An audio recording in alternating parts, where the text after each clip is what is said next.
nyo sa palengke, yung mga nakahang na mga mga leg ng baka, ganun. Hurrah! Hey berries! Welcome back to my channel. So I asked you guys on my previous vlogs, hindi ko na matandaan kung anong vlog yon, if you want to hear or if you want to know what's behind sa mga cases namin sa ER. Kasi nakwento ko ata dun sa vlog ko na yon that I transferred the patient sa ambulance and may nakwento ako na konting ambulance story. So tinanong ko kayo kung if you want to know more about what's happening beyond those bloody injections, mga ganun lang, ganyan. Ganyan lang kasi yung usually na nalalaman natin sa hospital.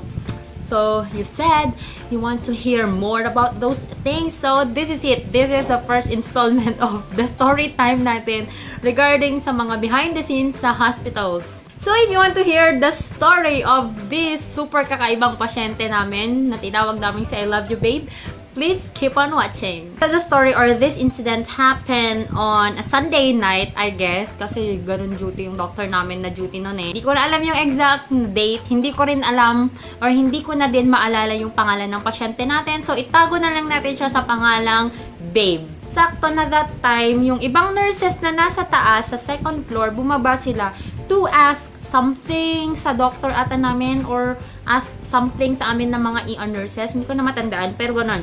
Paalis na sila ng mga nurses na duty ata sa taas. And then, here comes the nakaka-nervyos na sound. Ito yung beep! Ganun talaga yung busina na super duper long na busina ng sasakyan. And then, kami naman, ano yun? Ganyan. Kasi kung minsan, nakakaasar kasi dun sa mga kalsada, may mga bumubusina na hindi naman emergency, parang nag-overtake lang, ganun. That's why, may nilalagay doon na please do not blow your horn, ganun.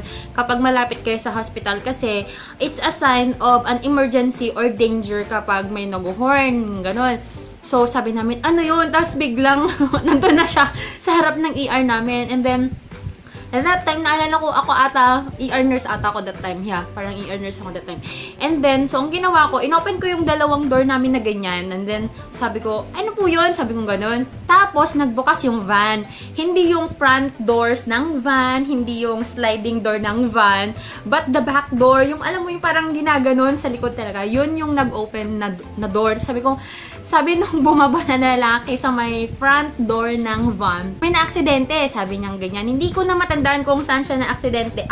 Hindi ko na sasabihin kung saan. Kasi baka may nanonood, alam nila kung sino tong tao na tinutukoy ko. Di pag-open, gulay, sabi yung ganun. Ayun talaga yung hindi ko talaga makakalimutan na picture na nangyari sa akin sa ER. Parang hanggang ngayon kinakabahan pa rin ako pag naalala ko yun. Kasi pag open niyang ganyan, alam mo yung mga, parang yung, alam niyo sa palengke, yung mga nakahang na mga leg ng baka, ganun. Or yung mga karne-karne na nakahang na may hook na ganyan. Ganun yung nakita ko, sabi ko, asan yung tao? Sabi ko ganun. Tapos, bro, stretcher, ganyan. Dinala naman ni Rain ata ang nagdala ng stretcher. Tapos, that time kasi parang 1 year, wala pa akong 1 year as a nurse doon sa hospital. So, yun. Parang hindi pa ako well-experienced. Though, madami na kaming cases na mangyayaring mga ganon, mga VA naman, parang kinakabahan ako.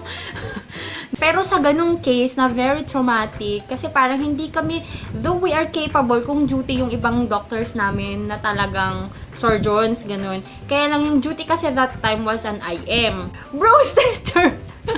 Dinala naman niya. Tapos pag dinilagay nila yung tao, dito, pataas, okay siya, parang walang nangyari. And then, pababa, waist hanggang sa baba, yung left leg niya, dito sa may knees, 'di ba? Ito yung knee, ito yung sa may paa. Putol dito sa gitna na ganyan. Pero hindi siya totally putol. Like for example, ito yung knee, ito yung paa. Dito ganyan, tapos gumaganyan. Gumaganyan siya. Tapos yung halos kaming naka-duty that time baguhan. Tapos yung isang nurse namin na kabatch ko siya na na-hire, sabi ko, ay di naka-gloves na sila. Pag ganun kasi ayoko maghawak ng may blood kapag hindi ako naka-gloves. And this is an advice for all of you nurses and student nurses never ever touch anything na may fluid ng tao or basta basa sa hospital na hindi kinaka-gloves, okay? Protect yourself first. So, ayoko siyang hawakan. That's the reason why, kasi hindi ako naka-gloves. Nag-gloves na itong mga kasama ko. Tapos, alam mo yung stretcher namin, dinilagay na namin siya doon. Hindi na namin siya nilipat sa ER bed. Doon na lang siya sa stretcher nung una. Tapos, friendship! Mahulog na yung paa niya! Tapos, sabi nga, ganyan kami dalawa, ayaw namin mag-home. Parang eto na yung paa ko, ganyan, ayaw namin hawakan. Alam mo kasi yung hindi mo alam kung dapat mo ba siyang hawakan or what. Kasi as in talaga yung mga karne na parang nalapnos yung balat, ganun. Doon sa pahengke, ganun yung itsura. Tapos labas na yung bone niya. I'm sorry sa mga kumakain. Pero panoorin nyo to kapag hindi kayo kumakain, okay? Tama na. Pag kumakain kayo, tama na. Tinawag na namin yung doctor namin, mga kasama kong nurses, kanya-kanya na kasi kapag nasa ER ka, kapag yung mga initial na ginagawa na namin sa mga VA na pasyente, so ginagawa na pack, ganyan, nagpapack na kami sa mga sugat, line agad, ganyan. So, yung senior nurse namin, naglalay. Basta hindi mo na kasi alam mo yun, hindi mo na ma-figure out lahat ng mga nangyayari sa bilis ng lahat ng tao na nag-move sa loob ng ER. The fun part came kasi hindi namin matanong. Yung pasyente kasi was under the spirit of alcohol. And he was talking a lot of things. Yung damit niya, cannot namin to see everything kung may mga sugat siya, may mga blunt na ano siya. Basta yun, the assessment. Tapos, yung pants niya, which is yung left side, actually, durog na, alam mo yung durog na yung ano, yung parang nagasgas na talaga sa kalsada. Ganun yung itsura. So, you need to cut also the pants. So, ang natira lang sa kanya yung brief niya. So, pati shoes, ganyan. As in, alam mo yung magtatanggal ka ng shoes dun sa paa na gumaganyan-ganyan, nadugo-dugo. Ay, nako, hindi ko talaga, parang hindi ko ma-take that time. Nung natanggal namin na ganyan, sabi nga, ganyan siya, babe! Sabi niya, babe! Come on, babe! Ganyan-ganyan talaga siya, na, come on!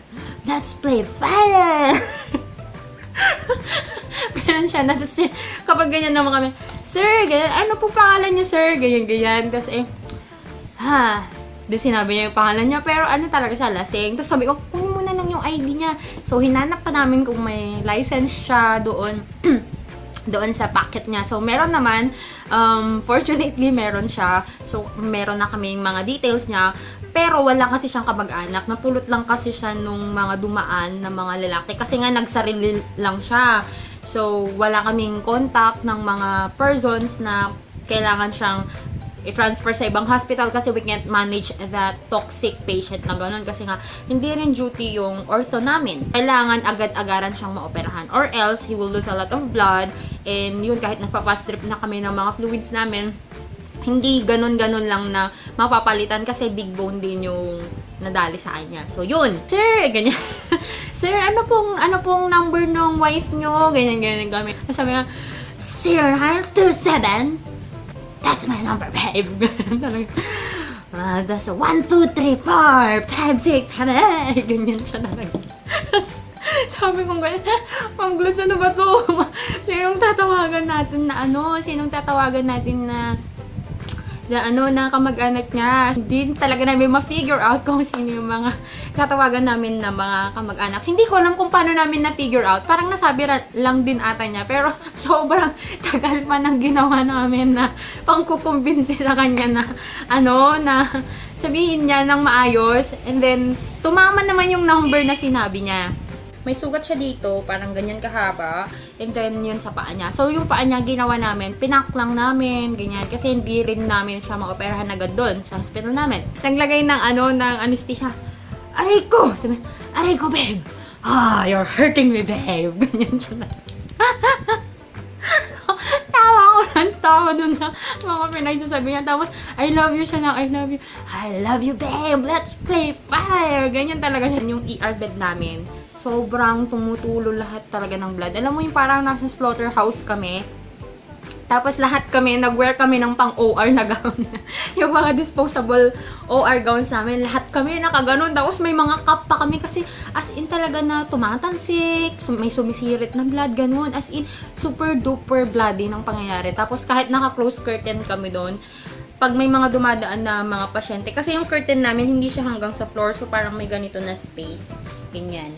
So, nakikita ng mga dumadaan na super duper bloody yung nangyayari. Kasi yung door naman ng ER namin are all glass. So, kitang-kita. Tapos, nagtataka sila anong nangyayari. Tapos, lahat kami toxic na toxic. Buti na lang that time was walang sumabay na ibang pasyente. Pero, that's the funny thing sa, alam mo yun, sa pagiging nurse. Yung toxic na toxic ka na, and then after, kasi parang transfer din namin yung pasyente na yun. Ang nag-transfer noon, si Mac. So, pagdating niya, napak na namin yung pasyente. Ready to go na. Tapos sabi ko nung pagpasok niya sa OR, ay sa ER. Hindi pa kasi kami nun eh. Bro, suot ka ng gown.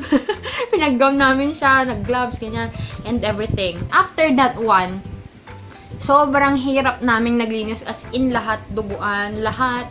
At that time, yung ER namin, hindi pa aircon. Yung init-init. Akala mo yung kami, gown kami, yung hanggang dito, tas naka-gloves ka, yung buhok, naka-mask. Tapos, yung gown namin hanggang dito sa ilalim, baba pa ng tuhod namin. Sobrang init talaga, sobrang init. Lahat kami, yung may mga talsik ng blood, ganyan. And then, afterwards, nagpicture na lang kami. I will show you the picture nung time na yun. Pero parang sa picture ako na lang ata yung naka-gown. And yun, sabi ng doctor namin, that was really one of the best experience. Hanggang ngayon, hindi namin nakakalimutan yung experience namin na yun, na yung say I love you, babe. The lesson here in this story is, if you are riding a motorcycle or if you are driving a motorcycle, please do wear your helmet. Buti na lang sa kanya naka-helmet siya, so hindi durog yung ulo niya. And please do not drive if you are under the spirit or if you have nakainom ng alak. So, please be careful kasi ang buhay minsan lang natin yan, mawawala. You know what I mean? Minsan, isang buhay lang ang meron tayo. Hindi tayo pusan man na may 9 lives. I hope you enjoyed watching this funny video. And if you want to know more or if you want to hear more about this behind the scenes of the hospital things, please comment down below if you want to hear more. And please do not forget to subscribe on this channel and like this video and share to your co-nurses and student nurses or sino man dyan. And follow me on my social media account with the username Joy of Mia. And I'll talk to you guys on my next video. Bye! Mwah. Please don't play.